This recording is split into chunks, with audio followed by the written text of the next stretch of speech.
This film shows the hatred and intimidation faced by Israelis in Scotland since 2010, and the response by those who support Israel. We start with the experience of an Israeli Bedouin diplomat.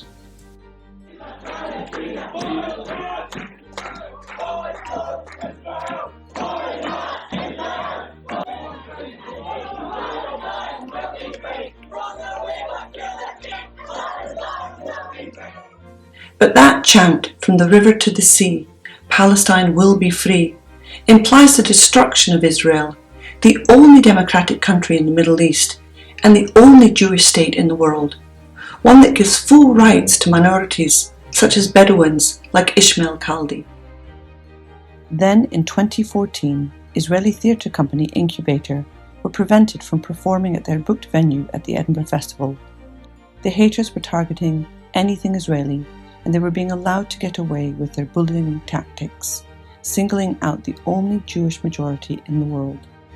Sadly, the haters were able to proudly boast that Israeli Jericho Cosmetics were kicked out of Glasgow Mall today and Israeli Kedem kicked out the week before. 2 years later, 2 of the protesters were convicted of aggravated trespass, but that was too late to help the businesses targeted by their hate. Shalom means peace, and the festival brought Israelis of all kinds together for an exhibition and gala event celebrating Israeli culture and diversity.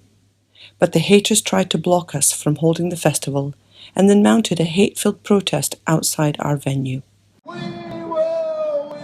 will boycott! Just as we put on the film, the demonstrators started using a megaphone and started drowning out the sound of the film with their slogans. And they were shouting, "From the river to the sea, Palestine will be free." And in no uncertain terms, they were saying, we want to ethnically cleanse Israel of every last Jew.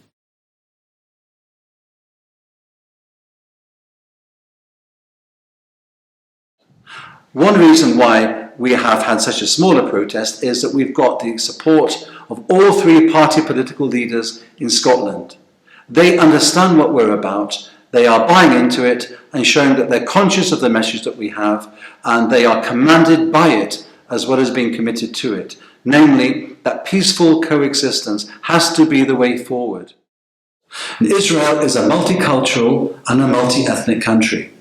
So in order to reflect that, we have brought over Israelis who are Christians, who are Druze, Bedouin, Muslims, Arabs, Ahmadiyya Muslims, and those who identify as Palestinian. And the message of Shalom is one I want to leave you with ringing in your ears. It's positive, and it's encouraging, and it's full of hope. And it's this one, that the future belongs to us, those of us who believe in peace, in Shalom. 2017 saw the return of many Israeli performers to the Edinburgh Fringe who were able to perform without the public disruption from their performances. Many people in the UK care about Israel and support her right to be treated fairly. So why are these expressions of hatred against Israel allowed? Why do we allow intimidation of venues, preventing Israel acts from performing? Why do we allow intimidation of Israeli businesses?